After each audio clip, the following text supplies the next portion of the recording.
रास्तों से भटक कर मंजिल जरूर पाएंगे। रास्तों से भटक कर मंजिल जरूर पाएंगे। ये जो किस्मत अकड़ कर बैठी है ना, इसे जरूर हराएंगे। एक बार फिर से आप सभी का स्वागत है आपके अपने चैनल मैथ्स विद फन में। कैसे हैं दोस्तों? आप सभी एंजॉय कर रहे होंगे और अपनी स्टडी को लगातार बनाए हुए होंगे। आज की इस क्लास में हम देखने वाले हैं परसेंटेज की ये पहली क्लास होने वाली है। इसमें बहुत ही इंपॉर्टेंट चीज आज हम सीखने वाले हैं, तो आप ध्यान से इस वीडियो को देखिएगा और एक एक कॉन्सेप्ट को समझने की कोशिश कीजिएगा। इस वीडियो में हम देखेंगे फ्रैक्शन से परसेंटेज या फिर परसेंटेज से फ्रैक्शन को कैसे बनाया जाता है और किस तरीके से याद किया जाता है। मैं आपको यहाँ पर सारी चीजें याद करवा देने वाला हूं। इस पूरे वीडियो में आप जब अंत में पहुंचेंगे तो आप देखेंगे कि आपको मैक्सिमम चीजें याद हो चुकी हैं। तो वीडियो को स्टार्ट करते हैं और सारी चीजों को एक एक करके समझना शुरू करते हैं। तो सबसे पहले परसेंटेज अपना टॉपिक है, क्या है? परसेंटेज यानी प्रतिशत, हिंदी मीडियम वालों के लिए ये अपना टॉपिक है, ठीक है। अगर मैं आपसे कहूं कि 630 का 16:2/3% क्या होगा, या 630 16:2/3% ऑफ 630।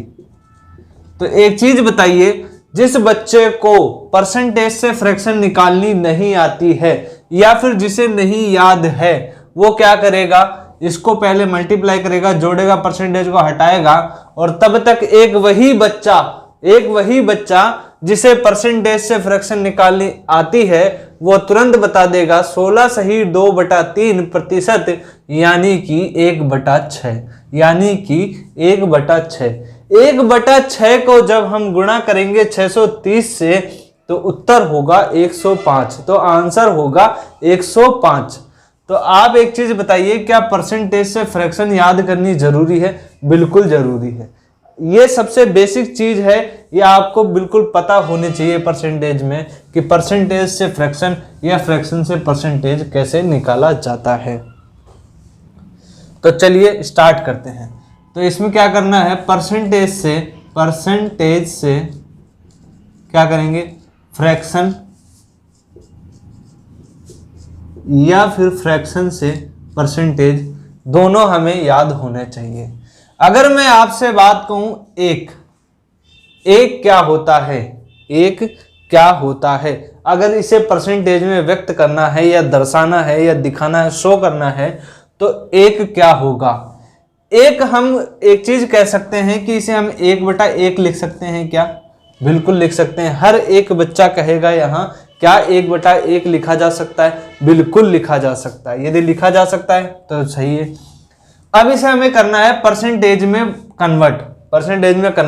हम सभी जानते हैं किसी भी नंबर को परसेंटेज में अगर बदलना है तो उसे 100 से गुणा करना होगा। किससे गुणा करना होगा? किससे मल्टीप्लाई करना होगा? 100 से मल्टीप्लाई करना होगा। तो हमने क्या किया, इसे 100 से मल्टीप्लाई कर दिया, ये हो गया 100%। क्या हो गया? 100%। इसी तरह चलिए हम देखते हैं 1/2 जो है, इसे भी अगर हम परसेंटेज में बदलें तो 1/2 गुणा 100 बराबर 50% या 50%। तो एक चीज बताओ, फ्रैक्शन से परसेंटेज में जाने के लिए हमें क्या करना है? फ्रैक्शन में 100 का गुणा करना है। यदि 100 का गुणा कर देंगे तो हमें परसेंटेज मिल जाएगा। बिल्कुल सही। अब हमें क्या करना है? परसेंटेज से फ्रैक्शन में आना है। पहले लेते हैं 50% को। यदि 50% है, इसको लिखा, इसको फ्रैक्शन में लाना है तो परसेंटेज यानी 50% हटाएंगे तो बटा में 100 यानी अपॉन में 100 आएगा, और ये 1 0 से 1 0, ये 5 से 2 बार यानी 1/2 इसका क्या हो जाएगा आंसर। तो परसेंटेज से फ्रैक्शन में जाना है तो इस परसेंटेज को हटाना होगा और उसके लिए बटे में या अपॉन में 100 लगाना होगा। तो परसेंटेज से फ्रैक्शन में जाने के लिए क्या करेंगे? अपॉन में 100 लगाएंगे और यही फ्रैक्शन से परसेंटेज में जाने के लिए गुणा में 100 करेंगे। ये चीज आपको समझ में आई क्या? आई क्या बच्चों? आई, बिल्कुल आई। आपको ये चीज समझ में आ गई होगी क्या कि परसेंटेज को फ्रैक्शन में कैसे बदलते हैं और फ्रैक्शन को परसेंटेज में कैसे बदलते हैं। ये दोनों चीजें हमने देख ली। अब हमें कुछ परसेंटेज या फ्रैक्शंस याद होनी चाहिए। क्या होनी चाहिए? याद होनी चाहिए। उन्हें हम लिखते हैं यहाँ पर एक टेबल की फॉर्म में, और मैं उसे एक एक याद करवाऊंगा। ध्यान से देखिएगा, मैं सब एक एक टेबल का एक एक फ्रैक्शन आपको याद करवाऊंगा, और वो फ्रैक्शन आपको जैसे ही क्लास खत्म होगी सब के सब एक साथ याद होंगे। ठीक है, चलिए आगे बढ़ते हैं। एक चीज बताइए, जैसे 1 को मैंने अभी आपको बताया था क्या होता है, 100%। ऐसे 1/2 क्या बताया था, 50%। ऐसे ही अब 1/3 क्या होगा, 100 से मल्टीप्लाई करेंगे 33:33%। 1/4 होगा 25%। 1/6 होगा 1/5 1/5 होगा 20%। ठीक है, आगे बढ़ते हैं। 1/6 क्या होगा, 16:2/3%। पहले मैं यहाँ एक एक करके आपके सामने सारी परसेंटेज लिखने वाला हूँ। परसेंटेज लिखेंगे, फिर उसके बाद में उसे याद कैसे करेंगे वो भी मैं ही बताऊंगा। तो 1/7 क्या होता है, पहले मैं फटाफट लिख देता हूँ ताकि याद करवा सकूँ जल्द से जल्द आपको। 14.28%। 1/8 12.5%। 1/9 11.11%। 1/10 10%। 1/11 9.09%। 1/12 6.66%, नहीं 8.33%। 1/13 7.69%। 1/14 7.14%।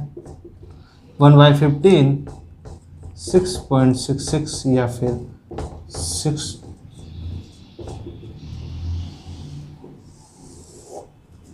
1/16 6.25%।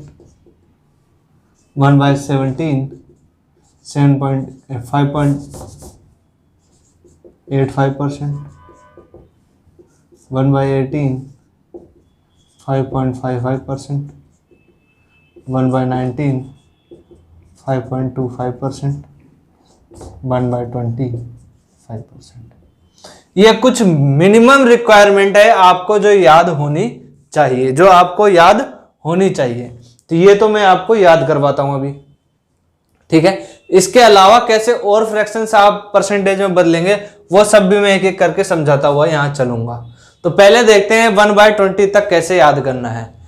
मुझे लगता है ये सभी को तो कम से कम याद होगा या फिर लिखते लिखते ही याद हो गया होगा। 1/5 तक तो लगभग सभी को होता है। अब देखते हैं, आगे बढ़ते हैं। क्या, अब आगे बढ़ते हैं। तो 1/6 क्या होता है वो बताइए। तो 1/3 आपको पता है 33.33%। 33.33%। तो उसका आधा अगर करेंगे तो क्या होगा, 1/6 क्या हो जाएगा, 1/6।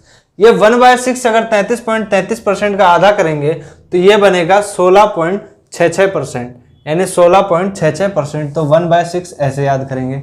1/7, एक चीज देखिए यहाँ पर 7 का रिलेशन 14 से होगा और 14 का रिलेशन 7 से होगा। मैं यहाँ पर कुछ चीजें लिखता जाऊंगा, यहाँ पर ध्यान से देखिएगा कि 7 का रिलेशन 14 से होगा और 14 का रिलेशन 7 से होगा। यानी 7 के जब फ्रैक्शन याद करेंगे तो 14 आएगा और 14 की जब फ्रैक्शन याद करेंगे तो 7 आएगा। तो 7 के लिए आएगा 14 और 14 के लिए आ जाएगा 7, फिर पॉइंट बनेगा। पॉइंट के बाद जो ये नंबर है इसका क्या होगा, डबल। इसका क्या होगा, डबल। इसका क्या होगा, डबल। तो 14.28 हो जाएगा इसका आंसर। ऐसे ही यहां पर इसका हो जाएगा डबल, 7.14 हो जाएगा इसका आंसर। ठीक है, अब आते हैं 1/8 पे। 1/8 1/4 क्या याद है आपको? बिल्कुल याद है। 1/4 यानी 25%। अब 25 का आधा करना कितना मुश्किल है? 12.5%। तो 1/8 12.5%। अब 1/9 याद करते हैं। 9 का रिलेशन 11 से होगा, 11 का रिलेशन 9 से होगा, 9 का रिलेशन 11 से होगा और 11 का रिलेशन 9 से होगा। ध्यान से देखिए 9 और 11 में, ध्यान से देखिए ये है 9 के लिए 11 और 11 के लिए 9, 9 के लिए 11 और 11 के लिए 9, और आगे क्या होगा? 2 डिजिट रिपीट होती जाएंगी, 2 डिजिट रिपीट होती जाएंगी। तो 11.11%, 09.09%, 09.09090909 ऐसे चलेंगे, 11.111111 ऐसे ही चलेगा। ठीक है, तो ये हो गया आपको याद। 7 के लिए 14 का रिलेशन, 9 के लिए 11 का रिलेशन, 7 के लिए 14 का, 9 के लिए 11 का, 11 के लिए 9 का, 14 के लिए 7 का, ये रिलेशन आपको याद हो जाना चाहिए। 1/10 10%, बिल्कुल आसान था। आते हैं 1/12 पे। 1/12 पे 1/12 को आप 1/4 से भी याद कर सकते हैं, 1/3 से भी याद कर सकते हैं। 1/3 से थोड़ा मुश्किल पड़ता है तो 1/4 से याद कीजिए। 25/3, 25/3 आप अपने माइंड में भाग दे सकते हैं इसका। 25/3 करके 8.33% आ जाएगा। अब आते हैं 1/13 पे। 1/13 कैसे याद होगा? 1/13 अब मैं याद करवाता हूं आपको। 1/13, 13 का स्क्वायर का आपको याद है? 13 का स्क्वायर क्या आपको याद है? बिल्कुल याद है। क्या है? 1.169 होता है। क्या होता है? 169। 169 होता है 39, 13 का स्क्वायर, 13 का स्क्वायर होता है 169। ठीक है, तो यहां पर एक पॉइंट लेंगे। क्या हम 1 को इस तरीके से लिख सकते हैं? बिल्कुल लिख सकते हैं। आप इसको 7 एज्यूम कीजिए। क्या एज्यूम कीजिए? 7 एज्यूम कीजिए, तो ये बन जाएगा 7.69%। 7.69%। तो हो गया याद। अब आते हैं 1/15 पे। 1/15 पे 15 के लिए क्या ये याद है? 1/5 20। 1/5 के लिए क्या होगा? 20%। 1/5 के लिए क्या होगा? 20%। इस 20% में 3 का भाग दीजिए। 20% में 3 का भाग दीजिए। अपने माइंड में 20 में 3 का भाग देना क्या बहुत मुश्किल काम है? बिल्कुल नहीं है। 16.66%।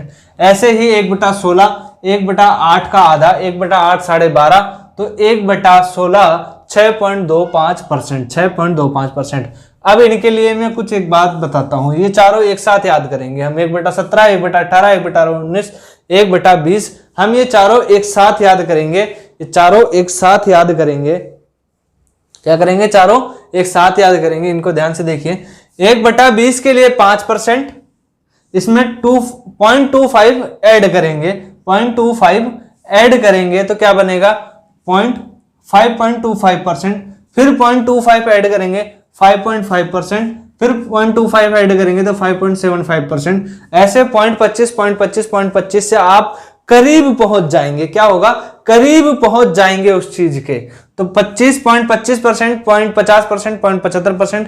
अब थोड़ा सा एक ध्यान रखना है यहाँ पे चीज कि यहाँ पे 0.30 ऐड कर दो और यहाँ पर 0.30 ऐड कर दो।